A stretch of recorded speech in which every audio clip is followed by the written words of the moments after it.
Hi, my name is Ashraf Ismail, Game Director of Assassin's Creed 4 Black Flag, and I'm very proud to be showing off the Caribbean open world. Here, we're going to start with Edward. After completing a few missions, he's met up with the assassins, but he's not yet bought into the creed, so he still has this selfish need for fame and fortune. Edward is one of the most unique characters we've created for the Assassin's Creed universe. He is a man who is still trying to figure out who he is in life and what he wants to get out of it. At this point in the story, he still wants that fame, so one way to get it is to complete these assassination contracts. This is a way to make money and to gain a bit of notoriety. So here we go. We have 2 targets to take out, 2 Templar brothers. So we're going to accept the contract, and the world map is going to show us where this contract takes place. So we see here that the contract is actually very close to us. It starts in the village we're in, but as we zoom out, we want to show you the world that we have. Many locations, over 50 locations, centered by Cuba, the Bahamas, and Florida up north. This is a massive world. There's a lot to find and do in this Caribbean Sea. But now we'll get back to the Fisherman Village and go after our targets. The Fisherman Village, it's one type of location in this world. It's really here as a convenience to the player. This is where you can start missions, where you can shop to upgrade Edward and the Jackdaw itself. It's really about the mood and the ambiance of the Caribbean Sea. In the distance, we have a tavern that we're approaching. Taverns are places where you can hire crew, play mini games, drink if you wish. But for now, we're going to focus on the targets and take them out.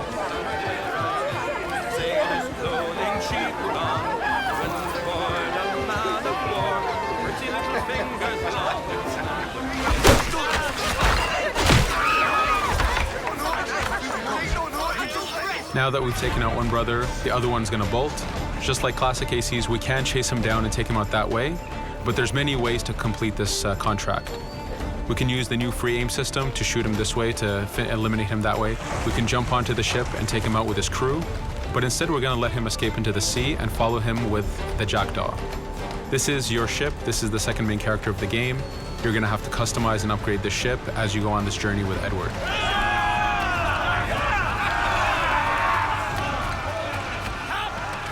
We've seamlessly gone from a ground chase right into a naval chase. We could destroy the ship and complete the contract that way, but instead, using the spyglass, we can see that he's carrying a lot of rum. Rum is important in the economy system. It's one way of making a lot of money if you sell it properly. So instead of destroying the ship, we're going to plunder that ship. Fire! Here you can see the upgrades that we've made into the naval combat. Using the front cannons, you can shoot chain shots to slow down the ship. Using the new round shot mechanic of trajectory aiming, you can aim for the hull and do a lot of damage this way. This specific enemy is what we call a frigate. Frigates are the type of ships that you need to destroy as fast as you can, because the longer the fight lasts, the more damage they're capable of doing. We have other enemy types like the Charger or the Man of War. The Man of War is a massive ship capable of carrying over 100 cannons. These are ships that you really need to upgrade to be able to face. But now that this frigate has been demasted, we can start the boarding. Boarding, it's very important. You are a pirate. This is how you gain cargo. This is how you take on ships. So here we can start the boarding from any orientation or angle we wish. The distance even matters. If you get too close, the 2 crews will just jump right into each other. If you start a bit further, you can jump in the water and go in for a sneak stealth attack. We have 2 objectives to accomplish for this boarding. We can take out the captain, and we need to take out some of his crew. So using the swivel gun, we will efficiently take out a lot of the crew. And now we'll go for the captain using Edward's navigation abilities. Here, again, using the new free aim system, we have a dangerous enemy on the other side taking out our crew. We can easily take him out with a headshot. So what we see here is that 2 ships have come together to create this 3D environment where, using your assassin abilities to navigate, to be stealthy, you can take the advantage and get the kill by surprise. Now that we've taken out the captain, we still need to take out a few of the crew members to complete this boarding. Now that we've plundered the ship, we're going to gain that rum that we saw earlier, but we're also going to gain ammo and crew members and some gold. With every boarding, there's 3 options that you can do with that ship. You can gain crew members, you can send the ship to your fleet if you wish, or you can salvage a ship to repair the Jackdaw if you took too much damage in the fight. In this case, since we did well, we're going to send the ship to our fleet. Now that we're back in the Caribbean Sea, we needed to make sure that every minute something is being advertised to the player, something new for the player to do. In this case, we have this uncharted location. These are what we call playas. We have over 75 of these in the Caribbean world. Every playa has something very important for the player to find, something that will help in upgrading Edward or the Jackdaw. So it's in your advantage to explore these locations.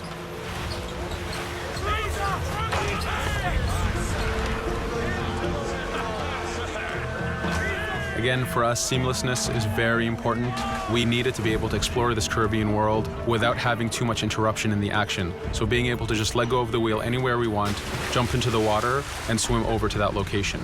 This is very important for the mood and the immersiveness of this Caribbean open world. Here, as we get on the playa, in the distance we can see that there's a faction battle, but closer to us we can see that there's this poor drunken sailor who's passed away. But being a pirate, of course, we're going to loot his body and see what he has for us.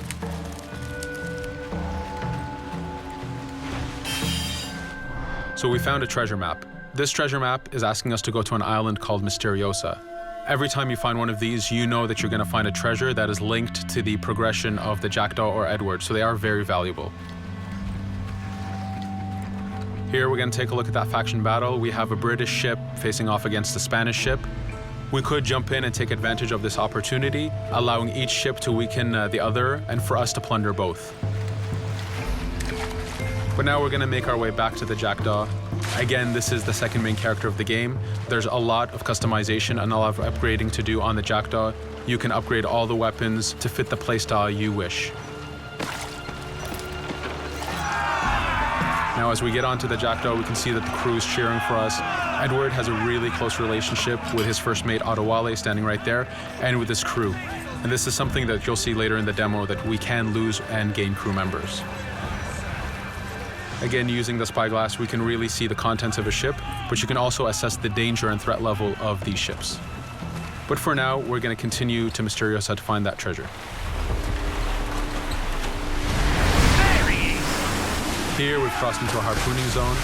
The harpooning system is connected to the hunting system, which is used for upgrading Edward himself. So you can upgrade the number of weapons he carries, the ammo that you can carry, and even his health. But for now, we've moved past that zone and we've got into a storm. Storms are very dangerous. If you're not careful, if you don't know how to navigate a storm, you will take damage to your ship and you will lose crew members. In the distance, we can see a water spout. This is a tornado in the ocean. These are very dangerous. They can suck you in, and when they do, they tear the ship apart and take out your crew. Here we can see its effect on a ship. This poor ship got sucked in and got destroyed. Storms are very dangerous, but we wanted the player to take advantage of this. When you've mastered a storm, when you know how these systems work, you can pull enemies into a storm and let the storm do damage for you. So there is a strategic element to using a storm in the world.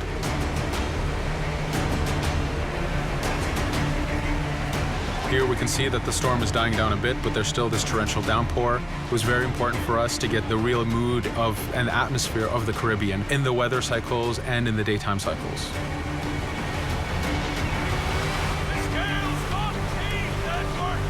But here, since we've survived the storm, did pretty well, let's order our crew to sing. Sea shanties are a part of this game. It's a collectible that you can find in the world. So the more you find, the bigger playlist you have for your crew.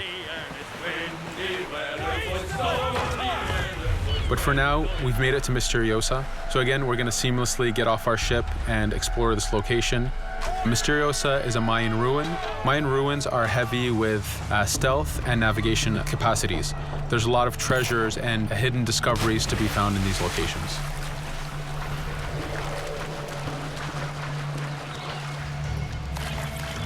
If we recall the treasure map, the treasure is hidden behind a temple. So just by quickly looking around, we can see that temple looks about right. So that's our objective. We'll head there. As we go this way, we can see there's a lot of guards on the beach. We could go in and fight them if we wish to, but to show off that this is a mini open world, we're going to try to find a different route to get to our objective. Here, we've seen a guard. We don't want to alert him, and we don't want to alert the guards on the beach, so we're going to use our stealth ability to take him out silently.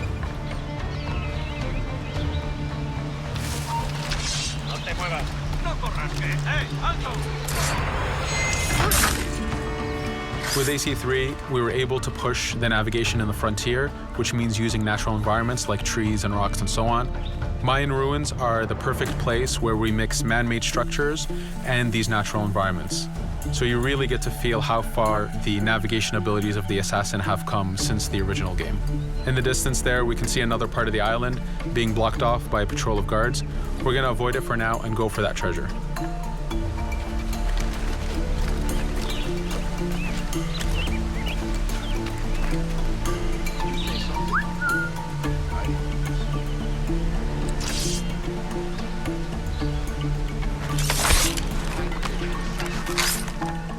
It's important for us to be able to give the players new tools, specifically for stealth. In this case, we have the blowpipe. Using the berserk darts, you make your enemies go crazy. Effectively, this means that they'll attack anything and everything in sight, including their own friends, animals, or Edward if he was in the way. So you do have to be careful with how you use it. But now that we've caused a distraction, if we happen to fall down there, at least there's already a bit of damage done for us. But using our navigation skills, we're able to get past that area without any trouble. There in the distance, you can see the jackdaw placed exactly where you left it when you got onto this location. It's really important for us to show the beauty of this Caribbean world. The Caribbean has some amazing vistas, and we pushed ourselves to replicate this in the game.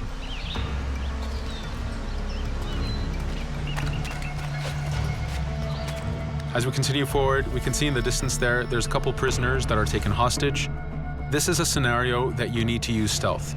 If you're detected by those guards, they will kill the hostages. So in this case, it's to your advantage to use the environment to figure out how you can take out those guards without being detected. In this case, it's 2 guards, so it's not too hard.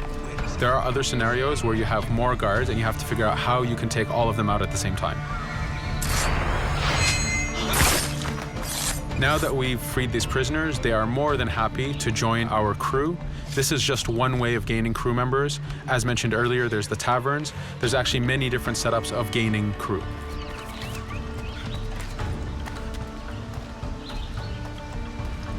Here, we're going to go back to the treasure map. We can see that the treasure is actually behind the temple near a fountain. So if we just look around, we can see that it's around here.